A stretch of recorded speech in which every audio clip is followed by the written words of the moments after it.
दोस्तों 5 के फंडे के विनिंग सीरीज नंबर 1 में मिलते हैं। First question, consider the following facts with regard to the Indus valley civilisation site Rakhigarhi. 1. Largest Harappa civilisation excavation site, उत्खनन की वाली सबसे बड़ा साइट है, ऐसा एक स्टेटमेंट है। दूसरा है located in Ghaggar Hakra river plain, Ghaggar Hakra river जो बेसिन है उसमें ये लोकेटेड है। और तीसरा है वेल प्लान्ड सिटी, यानी बहुत ही सुनियोजित सिटी है। तो 3 स्टेटमेंट्स यहाँ पे दिए गए हैं राखीगिरी ये वैली सिविलाइजेशन साइट्स के लिए। Which of the above facts is और आर करेक्ट, कौन से है? चलो बताइए, चलो बताइए। ओके, देख लिया, चलो क्लिक कर दिया आपने। चलो मैं बता देता हूं answer. Answer is D, answer is D. 1, 2 and 3 all 3 are correct. 1, 2 and 3 okay. तो क्रॉस चेक कर लिया आपने। चलो देख लेते थोड़ा न्यूज में क्या है। एक्चुअली ये जो है 11 एक्सकैवेशन साइट है और यहाँ पे 550 हेक्टर्स का एरिया है। और इसी वजह से मोहनजोदड़ो इसके पहले था, 530 हेक्टर के करीब था, उससे ये ज्यादा हो गया है। It located just near Delhi, Hisar district में है, हरियाणा के 150 किलोमीटर फ्रॉम दिल्ली। दोस्तों न्यूज में झलक रहा है इसलिए कि अभी फिलहाल में एक्सकैवेशन हो गया राखीगिरी का, और वहां पे ड्रेनेज सिस्टम के साथ ज्वेलरी के साथ टॉयज भी पाए गए हैं ना। अब ये यदि हम देखते हैं तो इसका फेज वाइज एक्सकैवेशन हुआ है। First excavation done by archaeological survey of India 1998-2001। उसके बाद डेक्कन कॉलेज जो है पुणे, उन्होंने 2013-16 के दरमियान यहाँ का एक्सकैवेशन किया, और अभी फिर से archaeological survey of India excavation कर रही है। बहुत ही इंपॉर्टेंट साइट है क्योंकि ये साइट का एक्सटेंशन जो है ये मोहनजोदड़ो से भी ज्यादा है। और इंपॉर्टेंट बात क्या है कि 2022-23 के बजट स्पीच में ऑनरेबल फाइनेंस मिनिस्टर ने जो 5 आइकॉनिक साइट्स के बारे में बात की थी उसमें से ये एक है। तो 4 कौन से हैं? हस्तिनापुर, शिवसागर, धौलवीरा और आदिच्चनालपुर। तो ये जो है 4, ये 4 के साथ साथ ये एक 5वां, दैट इज अ राखीगिरी। यहां पे यदि हम देखते हैं तो टोटल 13 जो है ट्रेंचेस पाए गए हैं अक्रॉस द 3 माउंट्स। 3 जो पहाड़ है, छोटे छोटे टीले हैं, वो 1, 3 और 7 में पता चले। 1 में क्या मिला है तो स्ट्रीट प्लानिंग, 3 में क्या मिला है तो एक brick wall, possibly of a wall settlement, and 7 में मिला है, खास बात है, 2 female skeleton with plethora pottery and jewelleries, यानी एक रॉयल फैमिली वगैरह समथिंग वहां पे होगी, है ना। एक सेटलमेंट मिला है और एक स्ट्रीट प्लानिंग मिली है। साथ में बहुत सारे एंटिक्विटीज पाई गई, like stated seals, terracotta, bank sealing, और साथ में हड़प्पा की स्क्रिप्ट भी यहाँ पे पाई गई है। अब हम मैप की तरफ देखते हैं दोस्तों। तो मैप देखो यहाँ पे, ये है राखीगिरी, और उसके तुरंत ऊपर ध्यान में रखो बनवाली है, बनवाली, और इधर देखो, इधर कालीबंगान है ना। ठीक है, ध्यान में आए बस। तो ये इंडिया की 3 एक ही जगह साइट आपको देखने हो। इसके रिलेटेड साइट नीचे में है, देखो धौलवीरा है, यहाँ पे लोथल है ना, और बाकी छोटी छोटी साइट्स आपको देखने को मिलती है।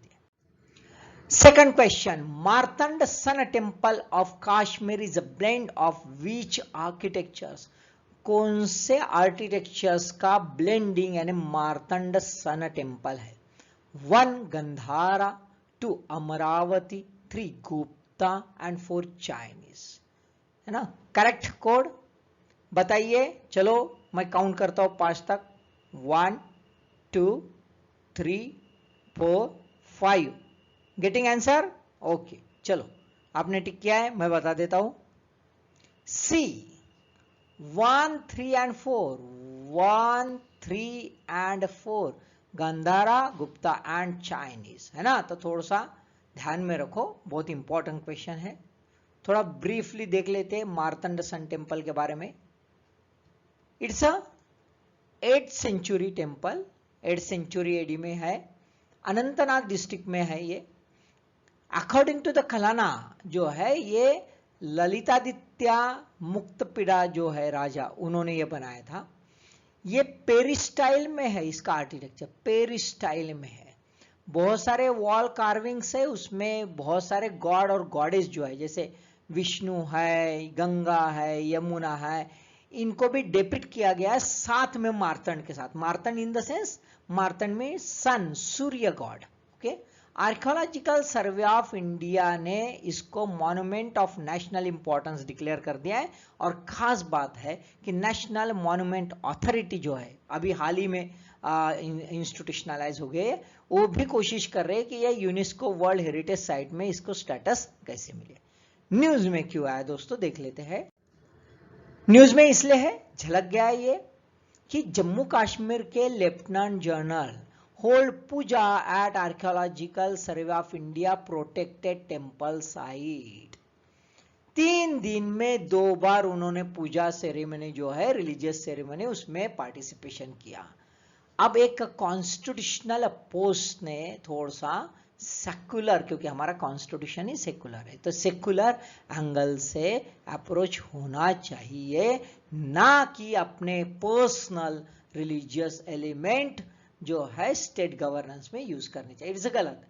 खास बात है कि एक गलत और क्या है कि according to rule 7(1) of 1959 ancient monument and archaeological site and remains rules, है ना, यहाँ पे मीटिंग, रिसेप्शन, पार्टी, एंटरटेन कुछ भी करना है तो सेंट्रल गवर्नमेंट की परमिशन लेनी पड़ती है, इन्होंने नहीं लिया।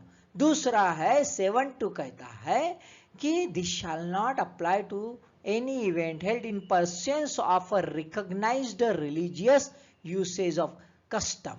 अब ये रिलीजियस कस्टम है क्या, तो ये खास बात यह है कि आर्कियोलॉजिकल सर्वे ऑफ इंडिया जो है कोई भी मॉन्यूमेंट को टेक ओवर करता है कंजर्वेशन के लिए, लेकिन पूजा करने देता है, रिलीजियस प्रैक्टिसेस करने देता है, बशर्ते that monument shall be declared as a live monument before the taken over by the archaeological survey of India. Archaeological survey of India ने उसको अपने अंडर में लेने से पहले ही यदि वहां पे पूजा पाठ कुछ चलता होगा तो अलाउ है, जैसे जामा मस्जिद दिल्ली में और श्री जगन्नाथ टेम्पल पुरी में है। लेकिन मार्तंड के बारे में ऐसा कुछ नहीं। So it's need to be maintain the constitutional ethos by the constitutional post. Then third question, consider the following statements with regard to the data released by the National Family Health Survey 5। National Family Health Survey हाल ही में publish हो गया है, 5th round. तो उसके बारे में क्या क्या स्टेटमेंट्स है देख लेते हैं दोस्तों। First, all religious communities have shown a decline in the fertility rate, है ना। सभी जो रिलीजियस कम्युनिटीज है उनमें फर्टिलिटी रेट कम हो रहा है, डिक्लाइन, एक स्टेटमेंट है। दूसरा, the fertility rate among Muslim community has been sharpest decline over the past 2 decades. पिछले 20 साल में सबसे ज्यादा कम यदि फर्टिलिटी रेट जो है, जनन दर यदि कम हुआ है तो है मुस्लिम कम्युनिटी का। सेकंड स्टेटमेंट है। थर्ड स्टेटमेंट है, lowest fertility rate found among the Buddhist and new Buddhist. सबसे कम यदि फर्टिलिटी रेट देखा जाए, ये राउंड में पता चला है, तो है बुद्धिस्ट या न्यू बुद्धिस्ट। तो 3 स्टेटमेंट्स है दोस्तों। कौन सा स्टेटमेंट करेक्ट है? Which of the above statement is और आर करेक्ट, बताइए। 1 2 3 4 5 टिक कर लिया। चलो देख लेते हैं। D 1 2 and 3 all 3 are correct. 1 2 and 3 तीनों करेक्ट है दोस्तों, है ना। तो थोड़े इस टाइप के जनरल स्टेटमेंट्स आते हैं बेस्ड ऑन द डाटा, ध्यान में रखिए। न्यूज में क्या है, चलो थोड़ा न्यूज खोज लेते हैं। तो न्यूज की खोजबीज किए तो पता चलता है total fertility rate dip sharpest decline among the Muslim total fertility rate हमारा अभी आ गया है 2, रिप्लेसमेंट रेट से भी कम हो गया है, यानी हमारे फ्यूचर में हमारी पॉपुलेशन की स्टेबिलिटी पूरी की पूरी है पॉसिबिलिटी। ओके, खास बात है कि अभी जिस ढंग से माहौल चल रहा है, माहौल ऑफ पोलराइजेशन है ना, अगेंस्ट द मुस्लिम्स वगैरह जो चल रहा है, तो देखो यहाँ पे मुस्लिम का जो है फर्टिलिटी रेट काफी कम हो गया है, 4.4 से 2.3 सीधा। हिंदू कम्युनिटी में यदि देखा जाए तो इट वाज 3.3, अभी कम हो गया है 1.94 है ना। मुस्लिम और हिंदू कम्युनिटी में नियर बाय सेम सेम है। अब हिंदू कम्युनिटी ये मेजॉरिटी है, मुस्लिम ये माइनॉरिटी है भाई, और फिर भी आजकल जो है फंडामेंटलिस्ट लोग गलत माहौल बना रहे हैं, so that there has to be create some sort of the animosity between the communities और पोलराइज हो जाए सोसाइटी। ये धंधे कर रहे हैं कि भाई हमें खतरा है, हमारा पॉपुलेशन कम हो रहा है, ऐसा नहीं करना चाहिए, इट्स अ रॉन्ग। देखो गवर्नमेंट का डाटा खुद कहता है कि मुस्लिम का फर्टिलिटी रेट कम हो गया सब्सटेंशियली, इसी वजह से fertility gap between the Hindus and Muslim narrowing बहुत कम हो गया। अब यदि हम देखें कंपटीशन में तो टॉप में अभी भी मुस्लिम है, बाद में हिंदू है, बाद में क्रिश्चियन है, बाद में सिख है, बाद में जैन है, और सबसे आखिरी में बुद्धिस्ट और न्यू बुद्धिस्ट है ना। तो ये जो है data it's very important, because here we are seeing the importance of the religious ethos, religious practices which are influencing on the fertility rate. Then the fourth question, any country need to satisfy conditions for membership of European Union. European union में जाना है तो भाई कुछ conditions follow करने पड़ते हैं, वो कंडीशंस डिलिनेट कर दी गई है एक वक्त, दैट कंडीशंस नोन एज, जो कंडीशंस को क्या कहते हैं, A Copenhagen criteria, B Montreal rules, C Paris conventions, या डी फ्रैंकफर्ट इंस्ट्रक्शंस। बताइए, कर लिया क्लिक आपने? एकदम से सिंपल सा क्वेश्चन है, एकदम फैक्चुअल है। ओके चलो मैं बता देता हूं। ए मैच कर लिया आपके साथ, करेक्ट है आपका, वेरी गुड, बहुत बढ़िया, आप ब्रिलियंट हो, करेक्ट है। चलो देख लेते न्यूज में क्या है। देखो एक्चुअली पहले हम फोकस कर लेते हैं Copenhagen criteria. It was adopted in 1993, जून 1993। क्या क्या क्राइटेरिया है कि जो भी कैंडिडेट कंट्री यूरोपियन यूनियन का मेंबर बनना चाहता है उसको क्या क्या कर रहा है भाई, तो it need to be stability of institution guaranteeing democracy, भाई इलेक्शन रेगुलर हो भाई, है ना, वहां पे कोई जो इंस्टीट्यूशंस है जैसे पार्लियामेंट है या कुछ है उसमें स्टेबिलिटी रहे, रूल ऑफ लॉ रहे भाई, साथ में ह्यूमन राइट्स रहे, respect for and protection of minority रहे, existence of function of market economy रहे, और कॉम्पिटिटिव प्रेशर को, मार्केट फोर्सेस को एब्सॉर्ब करने की वो कंट्री में ताकत रहे। तो these are the some essential criteria, इसको कोपेनहेगन क्राइटेरिया कहते। अब न्यूज में क्यों है, तो दोस्तों न्यूज में इसलिए है कि Macron purposes new union, Macron purposes new union, है ना, नॉन यूरोपियन कंट्री जो है उसको, ईयू कंट्रीज को। अब फ्रांस के प्रेसिडेंट ने ऐसा क्यों कहा, तो भाई ये जो यूक्रेन है ना, ये जो है आना चाहता है, लेकिन अभी फिलहाल में यूक्रेन रशिया वॉर में पता चला कि इसको काफी डिले हो गया है because of the stringent conditions. तो why should not make alternative organisation, तो ऐसा एक नया पॉलिटिकल ऑर्गेनाइजेशन बनाया जाए जिसका नाम रहेगा यूरोपियन पॉलिटिकल कम्युनिटी, है ना। और इसमें जो अभी आना चाहते लेकिन है नहीं, ज्वाइन करना चाहते, जो यूरोपियन यूनियन के मेंबर है वो भी, साथ में जिन्होंने एग्जिट कर लिया है, जैसा ब्रेक्सिट हुआ है, ब्रिटेन चला गया है, वो भी इसका पार्ट रह सकते। तो यूरोपियन यूनियन अभी चाहते हैं कि भाई जो टसल चल रहा है ना, रशिया का जो एग्रेसिव नेचर है, उसके कॉन्टेक्स्ट में ये एक पहल बहुत ही इंपॉर्टेंट पहल है। Fifth question, falling exchange rate of रूपी मीन्स, है ना, एक्सचेंज रेट जो है, विनिमय दर जो है अपने करेंसी का, अपने रुपये का, यानी इंटरनेशनल लेवल पर दूसरे कंट्रीज के या इंटरनेशनल करेंसी के साथ जो एक्सचेंज होता है वो यदि कम हो गया, फॉलिंग, इसका मतलब क्या है? 1. Rising exchange rate of dollar, 2. Rising cost of import, या 3. Rising recession. क्या होता है?